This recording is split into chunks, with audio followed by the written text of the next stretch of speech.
بیایم ببینیم هزینه یه تور کویر 2.5 روزه چقدر میشه. من یه تور گرفتم به مبلغ 3,300,000 که با اتوبوس ساعت 9 شب از مشهد راه افتادیم و ساعت 7 صبح رسیدیم کال جنی که اگه در ستارگان قشم رفته باشید خیلی شبیه بود. بعد از خوردن صبحانه رفتیم به سمت اقامتگاهمون، اقامتگاه نگارین واقع در استان اصفهان.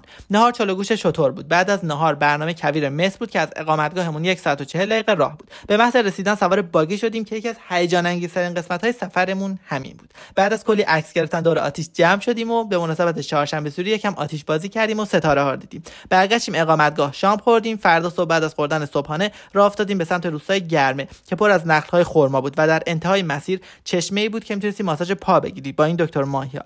واسه ناهار رفتیم تبس، رستوران ناردون که تا اینجای سفر این بهترین غذا بود.